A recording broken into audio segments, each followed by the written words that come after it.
But maybe some persons feel like, okay, English language is quite hard for them.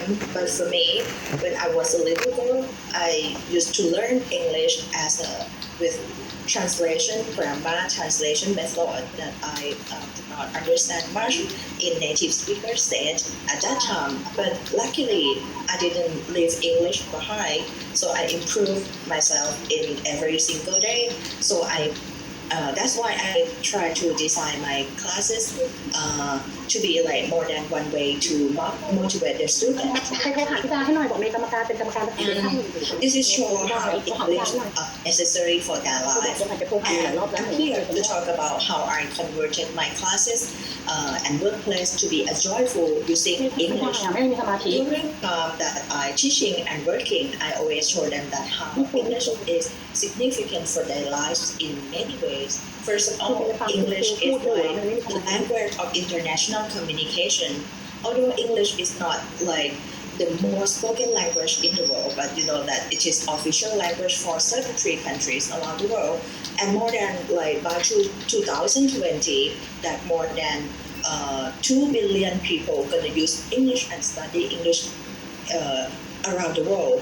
For in my classroom, in the class, I try to like speak as much as possible in English, but the students were so struggle at that time, you know, because it's culture changing during the Thai classes and Thai and English classes, and they try to like ignore me. It's like some of them just post on their Facebook that okay, all teachers just stop speaking English and I want to go home.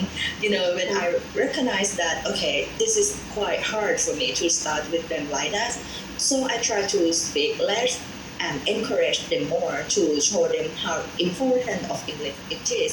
And I try to improve them to like, okay, you need to learn more vocabularies that, okay, you can communicate with me more, or maybe you can use any type of materials to help you for understanding with my English. So at the end of the class, you know, it's like when the academic year is passed, you know, it's like some of them seem like to get more confident and more understanding what I have already taught to them. And they give some like feedback and good feedback on my class evaluation. Not only with my students, I always use to encourage the co-workers or even my colleagues in school to use English.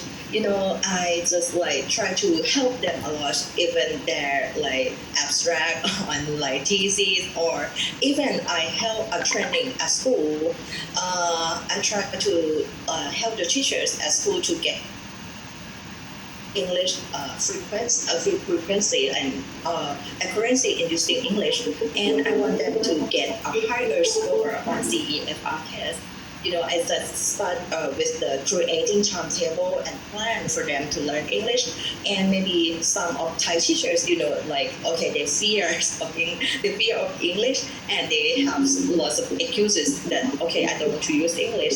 But I try to ensure that okay, you may interact with me in English in every single day if you want, and okay, maybe you need to learn more how to use the words or maybe vocabularies or phrases that gonna help you for your working life. During the 2 days of that training, I think like most teachers try to like, you know, they open their mind and they try to communicate more in English with me. And some of them would love to make a test on CEFR. So this is why, okay, I think this project is quite successful. But in the future, I think I'm planning to have a tutoring class after school, like with some of my students who are really interested in English to get a CEFR test, because you know, like the student quite have limited of knowledge to get a test. But I show them that okay, you're gonna use the test for 2 years for the result. Maybe they can help. It can help you for your university entrance or your work life or your student life in university. So some of them just okay, teacher, I try one. I try to do this test. And second, I think English is like give you access to more entertainment and to more internet. It's like nowadays we have many films like TV show, books, or even music are published and produced in English. So for me, by understanding English, you won't need to rely on translation or even subtitles anymore. By accessing that media, you will be like also continuously to improve your listening and reading skill. As a result, I suggest like both of my students and co-workers to use more English in their daily life. Even they can like searching for information and also surfing the internet. It like not only for entertainment and also that like they can improve their knowledge as well. Like okay, I suggest them to maybe you can watch more on English. How can I say movies on Netflix or listening to music or reading books or novels. Furthermore, I think English is make it easier for traveling. As I highlighted before, like some country in the world use English, so you can be surprised if you can speak English in other country that is not in Thailand. It's like you are practically guaranteed that okay, someone who understands English will help you out when you go to travel and also teach English for tourism and services with my grade 11 students. I create a class with learning vocabularies on the plane or maybe they can use it at the airport or on the plane. I ask them to learn more structure that you can do the role play